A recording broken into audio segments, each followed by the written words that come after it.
that you abolished the diaper tax. The thing is, if you've met one person with dementia, you've met one person with dementia. Every single one is different. And you're the dean of the School of Communications at Quinnipiac University because it's allowed me to understand education. I started traveling the country, just training people to understand these disabilities. That was one of the reasons why I brought you on to discuss that. Monday night, 8 p.m. EST. Good evening, everyone. Monday night, January 23rd, 2023, 8 p.m. Welcome to another segment of Pamela Roth Live. Tonight, we are very happy to have as our guest Joanna Mikucki. She is Vice President of DSG Metro, and she's going to be coming at us right now and joining us and explaining to us everything that she does in the low voltage audio visual world. Welcome, Joanna. How are you? Fine. How are you doing? I'm doing great. Thanks on this Monday night. I know. I feel like going like, how you doing? I know, right? No, I'm super excited to be here. All my friends are rooting for me, so I am here. Well, you know something? I've decided, I've been doing podcasts now for, oh my God, it's got to be maybe 7 or 8 years with various studios, and I've had various types of shows. And so this time around, what I want to do, and I discussed this with you, is that one segment a month, I want to showcase a woman entrepreneur in business. Because in all fields, whether it's in, your field right now, which is audio visual world, which is amazing, but in various types of fields and businesses, because there's so many businesses that are just male dominated, and there needs to be more focus on women. And I want to bring attention to these extraordinary women, you included, as to what it is that you do and how you add so much to the world around us. So much for joining us tonight. Thank you. I'm excited to kind of bring out the empowerment for women for the Long Island area, for the Metro New York area. I think we have a voice now, and I'm excited to bring that voice to the platform. Excellent. So you are now, and I don't want to ruin the title, you are Vice President of DSG Metro. Correct. What is that? So DSG Metro is a AV consultant. We are a consultant for the low voltage world for developers, contractors, interior designers, architects. We help them specify the automation of the products for either commercial projects, hospitality, luxury, multifamily, which is dominating Long Island now. As you can see, we have a lot of multi-residential building coming up with that need audio, security, CCTV. So we help the builders understand how the automation process will work. What is the most value engineered to cost effective, so they are on budget and they are completed on time. So my job is to bring in the right partner. I have well over 300 partners who we're partnered with, and also installation partners that I can choose from and saying, all right, who has the manpower, who has the capabilities, and who has the labor intact that we can complete this on time. How did you get started? Now, when you say low voltage, can you describe what that means? Because I don't understand any of this. So educate me. So there's high voltage, which is an electrician, and low voltage, where basically you can't zap yourself. You're working with a Cat 6. That's kind of like it gives you access to Wi-Fi, the internet, etc. So, we pull the wire in, my guys will set up the equipment. How I got started was during 2020, like everybody else, I lost my job. I needed to kind of reinvent myself. So I started freelancing for a company out in Port Jeff called Powers IoT. They taught me everything from smart home automation. I went on site with them. I saw them pulling wires, showing me how to specify each product, build a quote, build the estimate, and explain the estimate to the client itself in person, which I always think it's more personal that way, and they understand what they're getting. And then from then on, I just hopped around until I found a home, which is DSG Metro, where Dave Silken, my boss, allows me to be free. He allows me to be a go-getter, find the jobs, work with the clientele, and build my own business. Congratulations. Thank So you. you're now vice president of this company. I'm vice president of the business development area. So I am a one-woman show. I go out there. I am a hustler. I go out into Manhattan. I deal with the contractors. I deal with the project estimators. I'm on site. I project manage most of my jobs. I work 24/7, but it gives me that freedom to be able to kind of elevate myself and give a voice to the women that you can be powerful. It's just you have to be driven. Do you find that this is a male-dominated industry? Absolutely, 100%. Absolutely. You have to have a very thick skin in this industry because they will kind of beat you down. But if you show the way you are, of your personality, and that you're able to handle the tasks from completion to execution, I think you're gonna survive. You're gonna survive. So you get past all of that harassment when you first get to the job because you're a woman in this male-dominated industry. Yeah. Yeah, you're on site, and you wear the tool belt. You show them. You're going in the meetings with the architects. You're going in with the project estimators. You're change of scope. Every scope is going to change from the start to finish. Things will be like, oh well, we don't want this anymore. Okay, so we do a change order. Every job is going to have a change order, but at the end of the day, as long as communication is key with me, I'm huge on communication. I rather over communicate than under communicate. Now, what type of projects have you worked on, if you're able to discuss it? Yeah, so there's a Long Beach project that I'm working on. It's 3 towers. That's one of my biggest projects, and I'm very proud of that project. My team is doing a great job in executing. Everything is on time. They're going to open on time for the renters, for the lessees. And then I have another hospitality project that I'm working on that we're doing all the AV speakers in the lobby, outdoor. We're doing a video wall for them. So there's other projects in a pipeline that I'm waiting on to work things out with the clients, but 2023 is going to be a great year. I just have a feeling it's just going to skyrocket. Excellent. Now, I know we were talking about, how much building and construction has been going around New York City. Everywhere you look, this skyscrapers and cranes. I was surprised in speaking to you to find out how many new projects are going on around Long Island.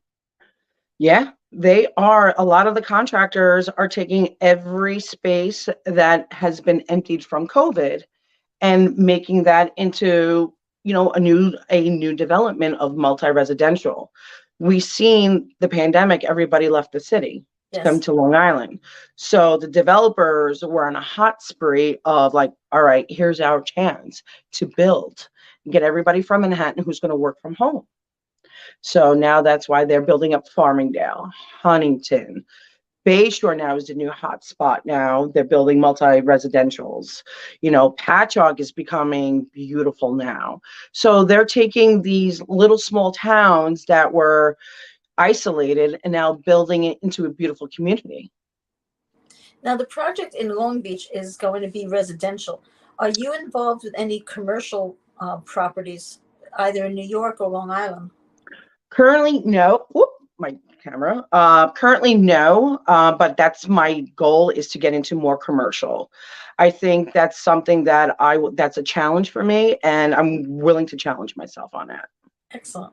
Now, how do you get, just again, educate all of us. Sure. How do you, as Joanna, I know you as JoJo. Yeah. How do you get involved in these projects? Because I know you said you're a hustler and you got to go out and get the clients. How do you find the project? How do you get yourself in? And how do you bid on a project? How do you get your contract? So it's all about networking and also being affiliated in association. So I'm affiliated with Long Island Builders Institute in Comac here, and the builders there, actually there's a breakfast every month. There's a builder that speaks and they tell you what projects they have. Either it's commercial, multi-residential. They tell you when the start date is, the scope, what trades they're looking for. So I go to the breakfast every month And also, I do a lot of networking. I go out there, I attend real estate events, I attend hospitality events of the who's who, because they're always there looking for subcontractors. They're looking for trades. They're looking for people that can provide a scope of work. And also, let's evaluate what you're looking for, because you can always value engineer a job and save costs. We're all looking to save costs nowadays. And so, do you have to compete with other companies in your field? Oh, of course. Of course. There's other low voltage companies out there, AV companies that are looking for the same work, but it's all about the product specification, having the client understand what they're getting. I do everything what the client asks. I just don't provide them an estimate. I go over line item by line item and the product that they're getting, so how they use it. My guys also train the clientele, the owner's rep, on how to process this and how they're understanding each product specification on automation. Now, before you got involved with this low voltage in the AV world, what did you do before this? So I'm going to go back in time a little bit. So I was an event producer for a company in Manhattan that I traveled, and I learned AV from there. I learned how to build a stage, hire A1s, A2s. I learned everything that I needed to know. And then I went to another company where I decided to do more back end work, but also to the operation side, because I always loved the ops side. So I took it. I can't name the company, but they were key because they were always on site and we both had a great rapport together. So I decided to take a step back, but let me streamline the operation side, which I know very well. So, and then from then on, I came to the construction side. What are A1s and A2s? So you have an A1 technician who is a sound mixer, and then an A2 technician, he does all the grid work of making sure the mics are set, sound checks. So you hire those like at the Jacob Javits Center, for example. You have to hire within their center. So you have A1, A2s. So they're the ones who bring in the sound mixer. You have the mixer standby to make sure the sound is good. Then you have the A2s that put on the mics, the sound checks, etc. That's exciting. How long were you a roadie? Oh, I was a roadie for almost 15 years. Because when I think of a roadie, I think, unless I'm confusing a roadie with a groupie, of something. Well, it is that kind of lifestyle too, but What do you do as a roadie? So as a roadie is, you travel with the road. You have two 53-foot trailers, and you travel once at East Coast. We do one show. We do the Midwest, and then you go to West Coast. So I lived in a suitcase for a very long time, but I loved it. I grew up on a road. I look at memories today, and it's like, I lived enough life for a 43-year-old, but it was just the best experience because you build a family. Like, you go from state to state, show to show, and you're actually competing with time because you have to build a show in 2 days. And then you have to break down in 1 day and go to the next show. So when you say build a show, you're talking about like building the set and the stage and the speaker. Building everything. You hire the GC prior. You mark the floor plans. I'm on site at 4:00 in the morning with the general contractor.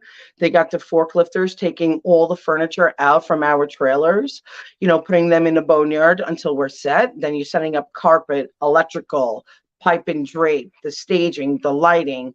Everything from there is just you're racing with time, but it was just exhilarating and adrenaline rush.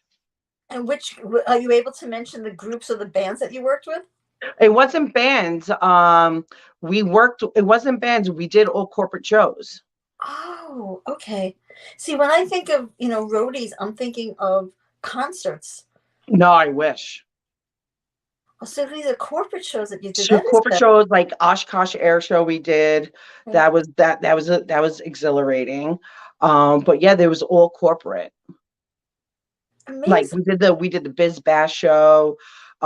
We did that. So the staging, the lighting, and everything. And how did you get involved with that? I just fell into it. It was something that I was working in Great Neck. A friend of mine goes, "Hey, they're hiring. Go for it." I'm like, because I was stagnant. I was at a small company. So at that point, I just said, why not take a shot and just go for it and just travel? I was able to see the world, throughout being in your late 20s, early 30s. What do I have to lose? I just took a shot and I ran with it. And I'm so glad I did. That's phenomenal experience. Yes, absolutely. And you build a family, so you're traveling with a group of 10 people from show to show for so many years, and you just learn about each other on a road. But it's also you get to, you do get breaks. It's not like you're constantly working, but I got to see Catalina Island when I was in LA. I got to go to Italy for work. So there are perks of things of being on a roadie, where you do get some free time and then you get to explore each city, and then you just live on a suitcase and on a road and you just go. That really is exciting because, like I said, I always thought, roadies were just for concerts and, Nah. of all these, different shows. Because now I think of whenever I attend various expos, Yeah. whether it's Atlantic City, I've been to Reno, I've been to Vegas, and, they take over, of course, all of the convention centers. Yeah. So, and they have to build everything there. I didn't realize that that's the same idea from what Yeah. you're explaining about. My first year, I did 18 shows in a year. And then it went from 18 to 20 to 24, and it grew and it grew and it grew. So at one point, you are going to burn out, but you also just have to say, you got to do it. This is the life that I chose. But I don't regret it at all because it's just so much fun. And the people you meet, the friends that I met in each state, they were strangers and we became friends. Till this day, we just talk about going back in time in 2017, just going out skiing on my breaks. And when I was in Denver, Colorado, we were downtown Denver and we met all these people. And it shows you that, there is more to life, and you meet outsiders. As long as you get up in the morning and you enjoy what you do, it's not Exactly. so. And it got you to see more than New York. You got to see the countryside on the West Coast. You got to see the Midwest, how beautiful it is. You go to Chicago and you realize how beautiful it is. And there's other certain aspects of, you go to Michigan, it's gorgeous. You go to the Great Lakes, it's gorgeous. Oh, geez, I don't envy you at all. That's amazing. That's amazing. Yeah. But you've also said, you mentioned that you've done event planning. Is that all Yeah. part of this, or was it separate? No, that was prior to me becoming a full-time roadie. I did event planning for a small company in Great Neck, but those were hospitality groups. So banquets and all that, keynote speakers, and that's where I learned how to do a floor plan, build booths on, an 8x8, 8x10 booths. So I did that, yeah. Now, what would your recommendation be for a woman wanting to get involved in your industry with audio, visual, and security systems? I would say be open yourself up to learning a lot, absorbing, pay attention, listen, and have enough confidence to take criticism, structured criticism, I would say, because it is a lot to learn, and you have to just be humble and just take constructive criticism from other people, which I do because that's what taught me on a road. Is they're not here to beat you down, they're here to teach you and grow, so for next time, so you don't make that mistake. And that's what I tell newbies that come into the world is be open, be mindful.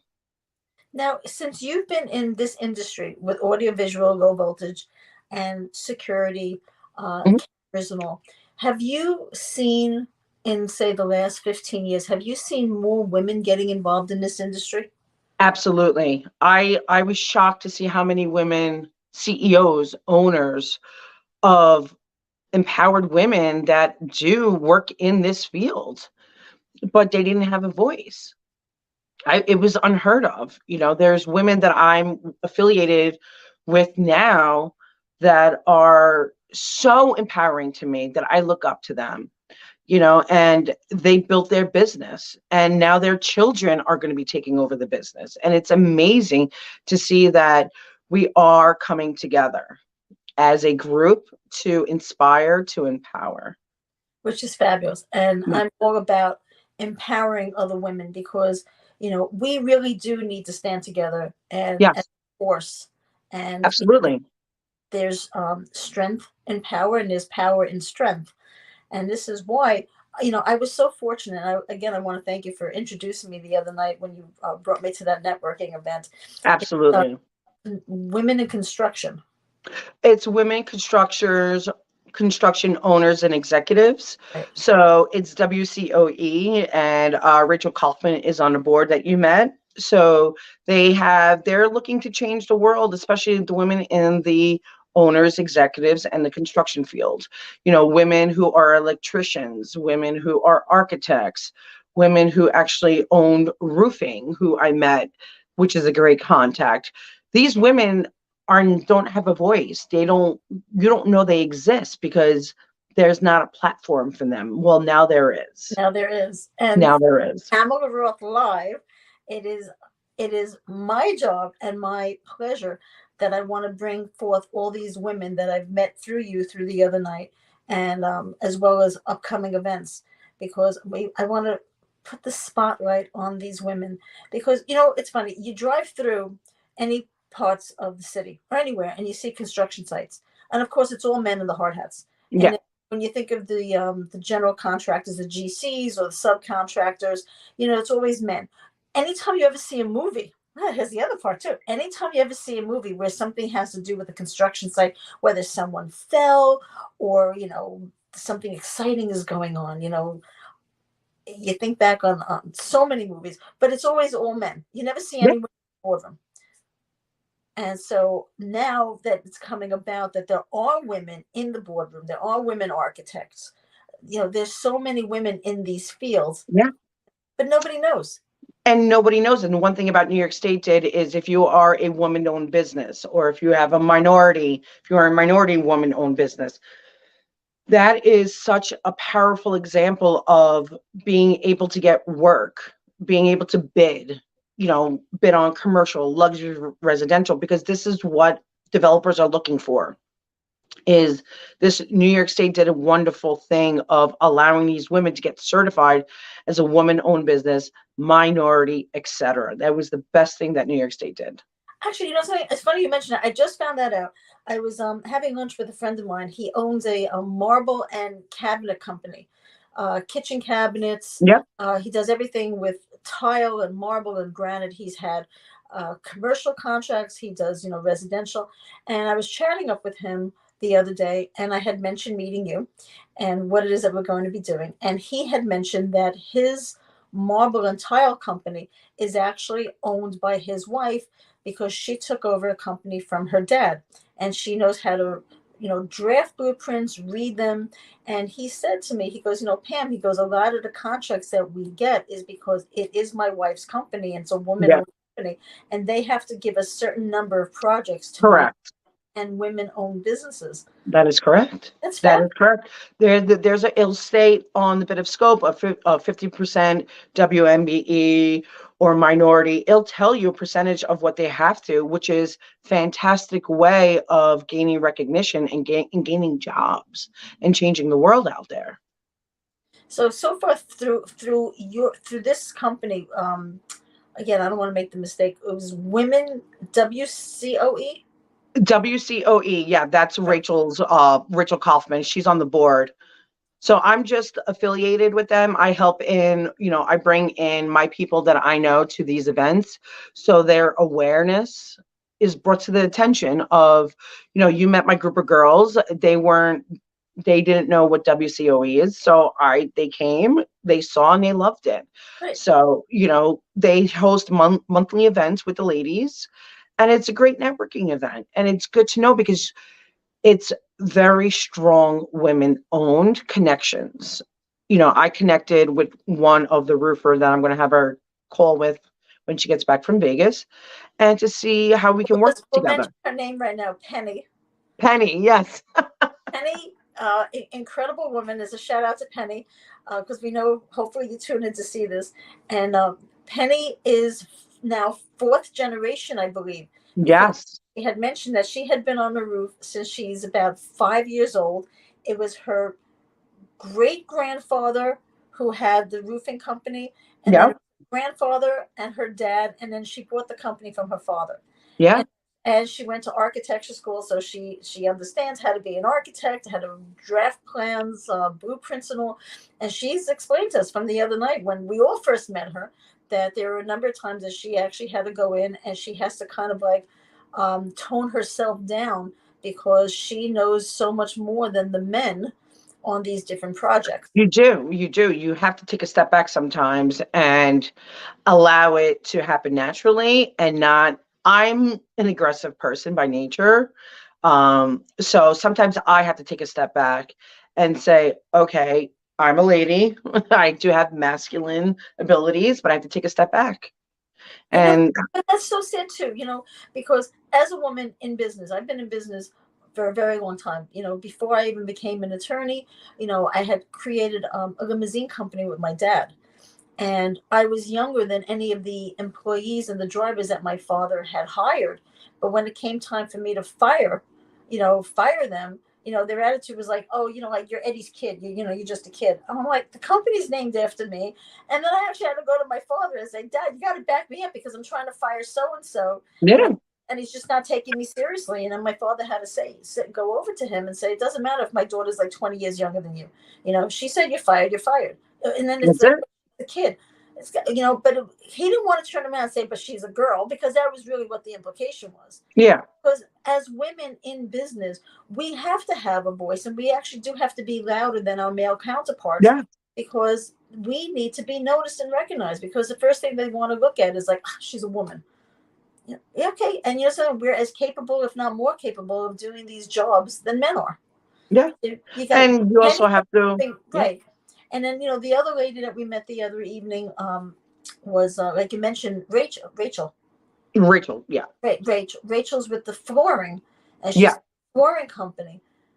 She's and CEO. Yeah. They do custom flooring. Yeah. right, Yeah. so And she's very driven and we work well together. We go to the networking events. We're part of Libby together. And she's on the board of the WCOE, which I look up to her because she's very driven. She's very business savvy and she's passionate in what she does. And she works her tail off in getting projects, So I look up to her saying, all right, this is a woman who inspires me to be driven and to hustle, and then I can do it. I can make it, because you do have to have, we went out to dinner the other night. She gave me the best advice, and I got to say, and I've been thinking about it. And it's like, if you can't get big projects, get at least 10 small projects for the year and you'll be okay. Because I'm always looking at the big picture. She goes, sometimes less is more. So go for the small projects, get 10 small projects and you'll be good. And then work and work as a plateau. And I took those words the other night and I said, holy shit, sorry, you can bleep that out. But she was right. She's right. that's a good way. That's a good way to put it, because I'm always looking at the big projects and they do take a long time. They're not a quick turnkey. So if you're looking for a quick turnkey for the next few months, get the small projects. And then the following year, look at the long-term projects. That will take at least 2 years. When you do these small projects, and of course, the clients are satisfied, it's also going to be by word of mouth. They're going to tell other people. Yeah. Yeah.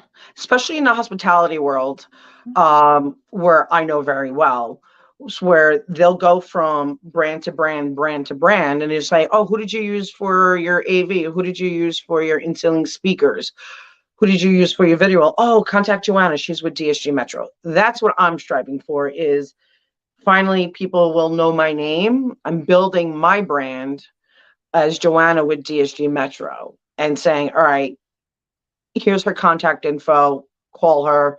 She's always on site, always on call. That's one thing about me, is I work 24/7 because I choose to, but it's also client satisfaction, because coming from as a roadie, everything has to be perfect. The client's booth has to be perfect. I work with CEOs, I work with keynote speakers. If they weren't happy, my job is to make them happy, and there's never a problem, there's always a solution. And I take that with me. What are any downsides that you've come across in your industry? Being a woman. Being a woman, it's just, you're dealing with other competitors. You're dealing with other people that are trying to bring you down, but I don't let them get into my head. I'm too strong for that. I don't play those games. So I look at it as, here's my window of opportunity. I have one chance to present myself to the developer, to the contractor, to the owner of why pick me. Excellent. And then at the end of the day, if they choose somebody else, then that's fine. But at the end of the day, they will remember me, because I've had that happen, saying I should have picked you. But at the end of the day, I'm sorry, they signed the contract. But next project, I'm available. Where do you see yourself in the next 5 years?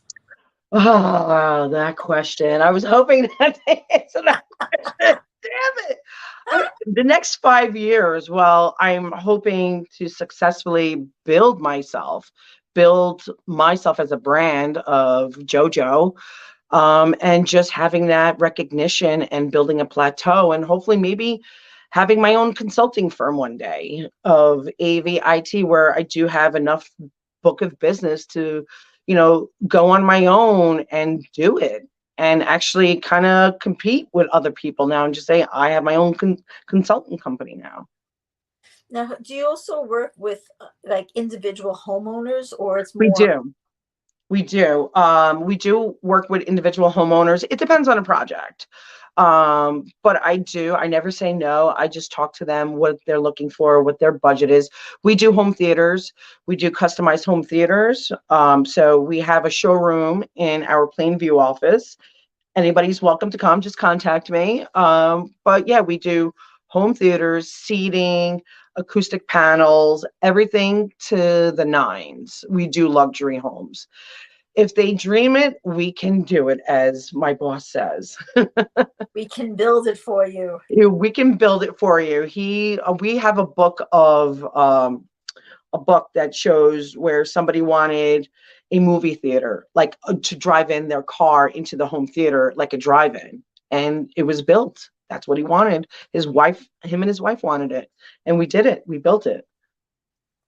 Have you found any jobs in the past that you've worked on to be extremely challenging, and what were those challenges?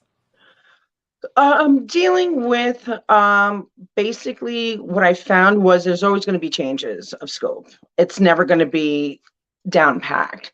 But working with the electrician, working with the project manager, communication. I think there's a lack of communication with everybody on working in a project.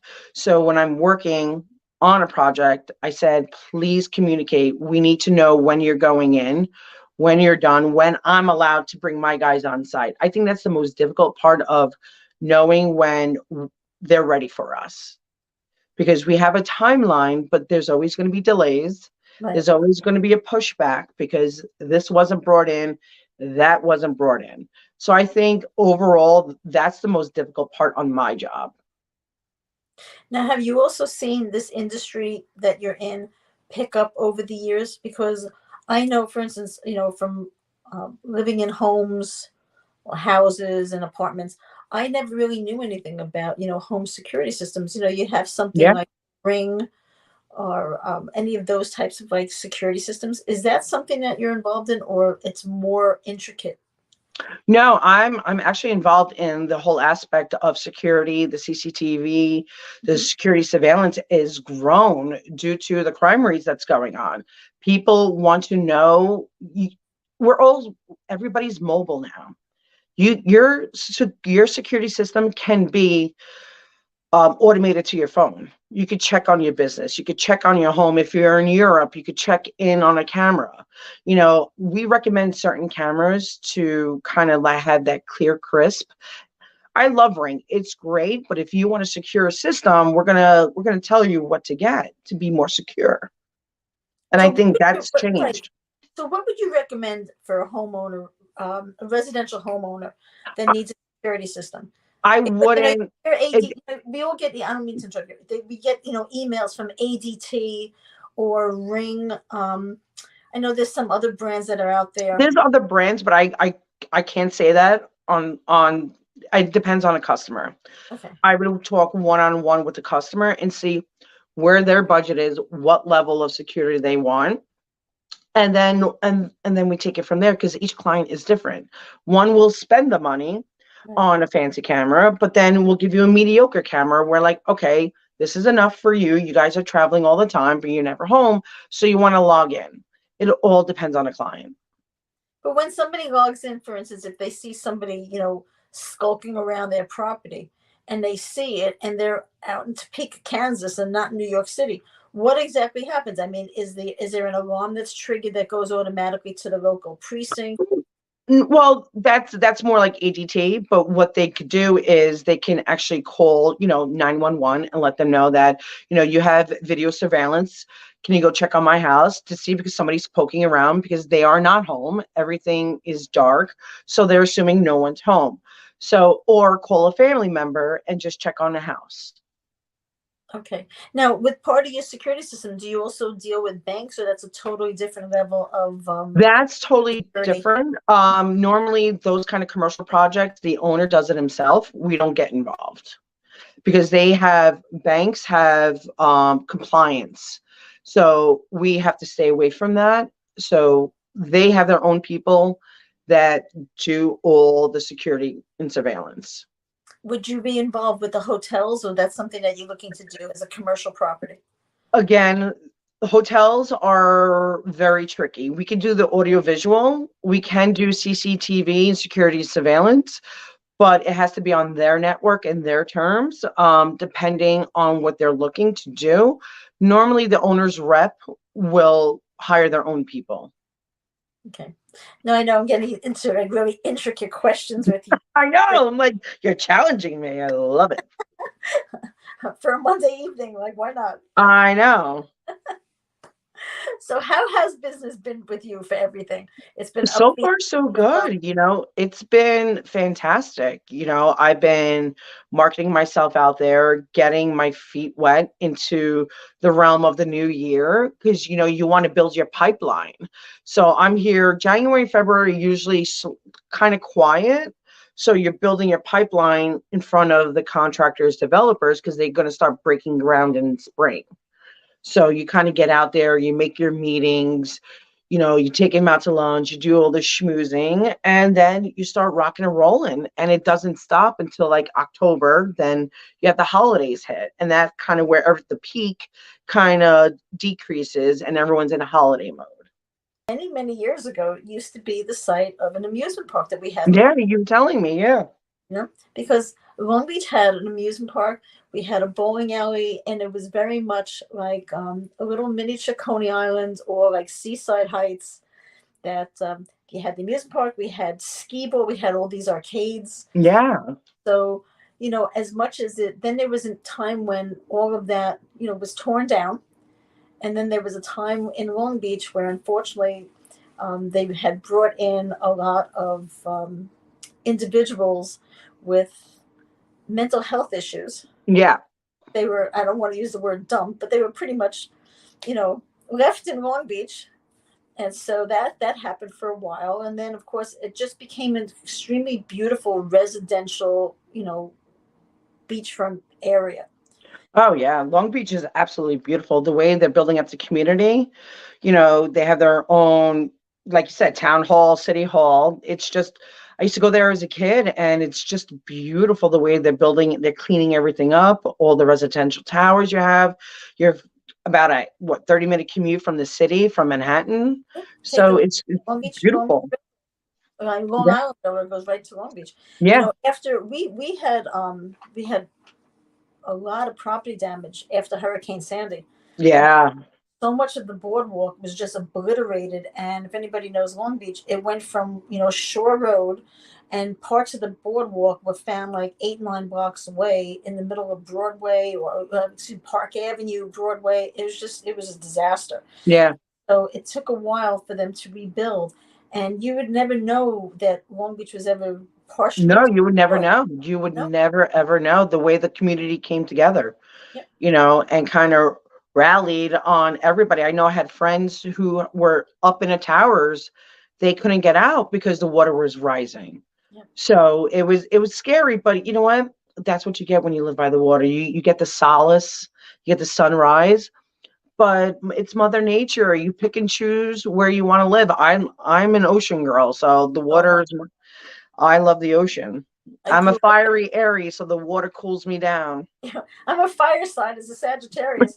So there's that balance that It's I that balance. It's that balance.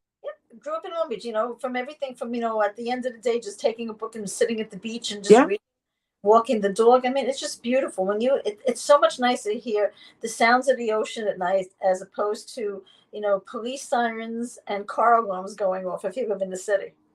I know. It's let me tell you, I love the city. I love the city. Even till this day, I still love it. I still get that adrenaline rush of like, all right, it's like Mary Tyler Moore. You throwing up your hat and like, let's make it a great day. Because it's like, because it's the city is opportunity still. There is opportunities for development. They are. Look at Hudson Yards.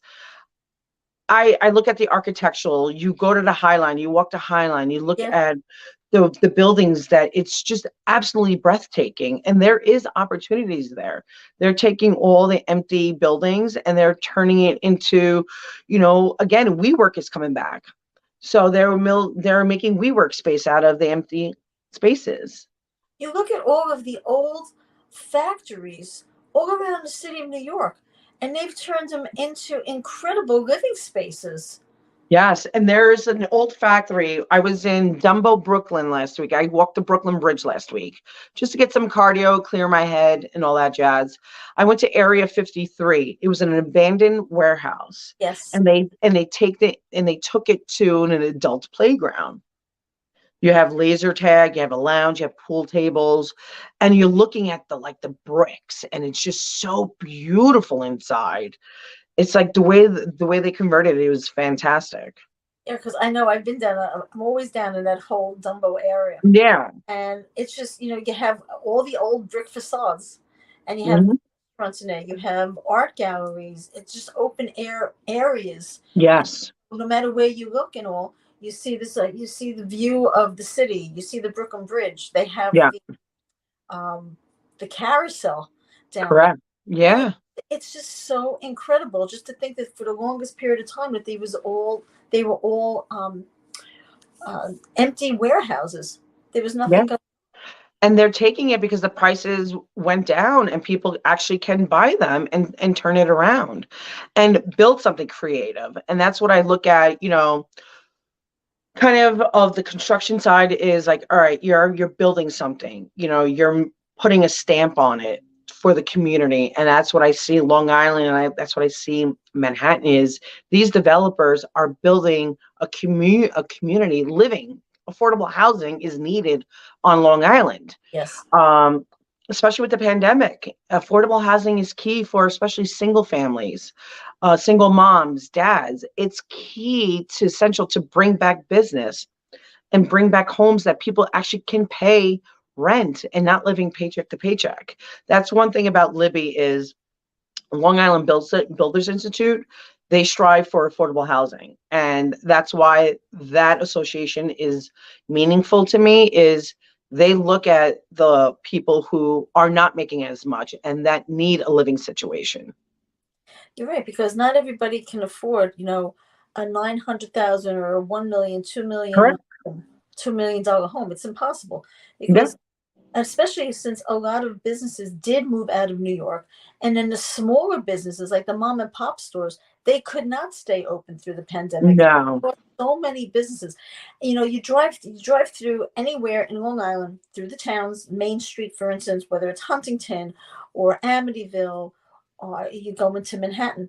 There's so many places that are out of Yeah, business, and either a bank takes over or you have some chain drugstore. correct. And otherwise, Correct. everything else is empty.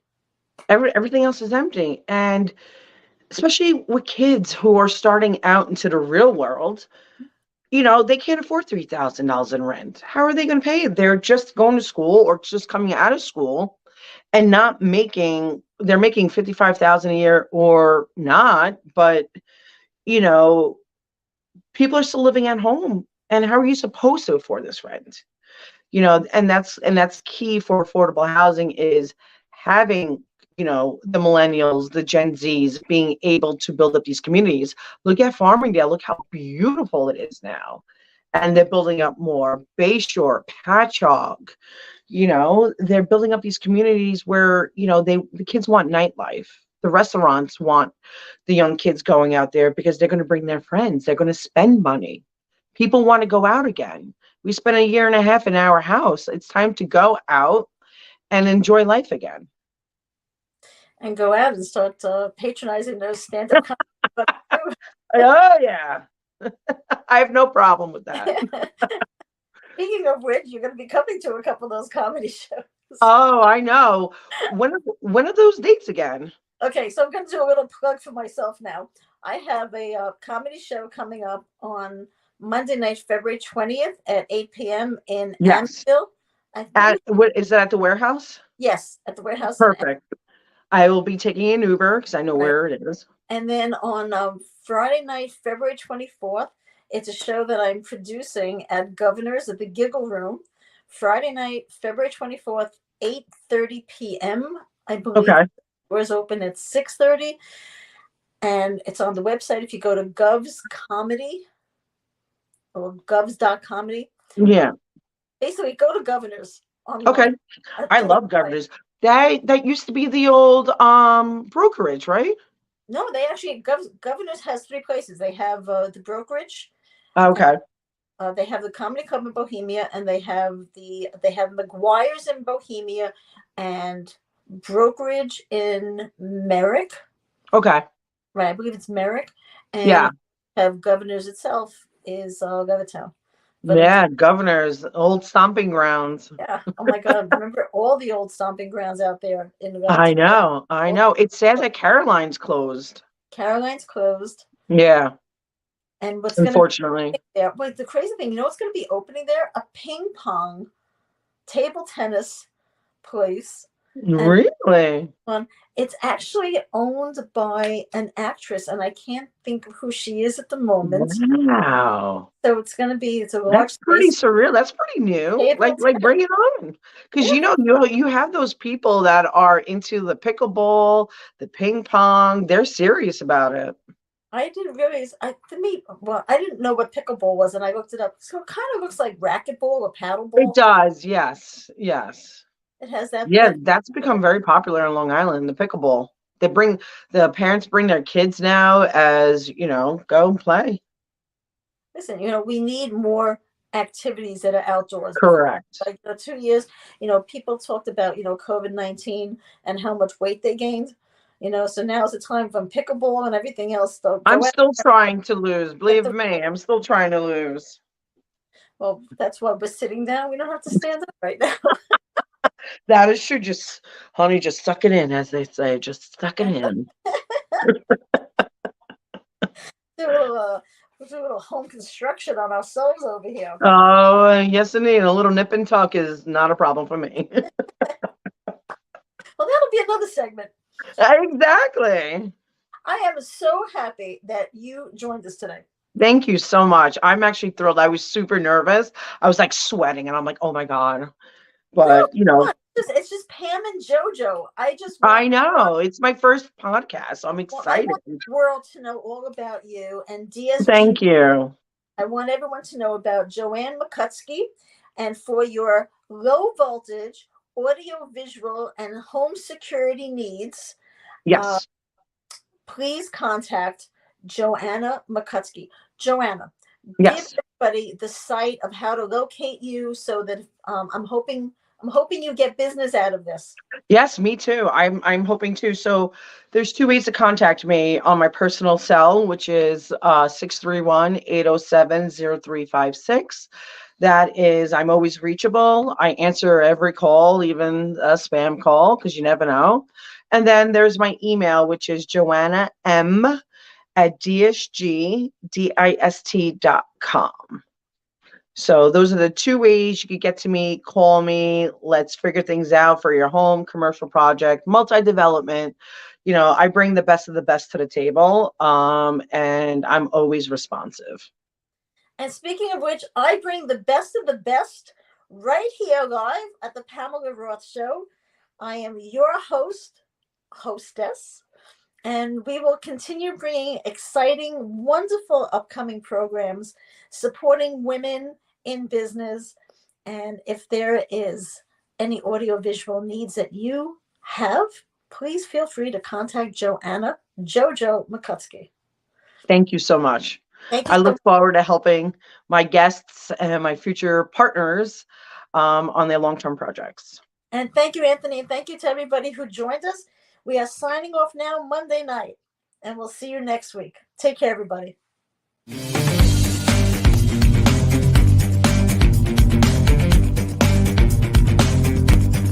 This broadcast is produced by Griffo Productions.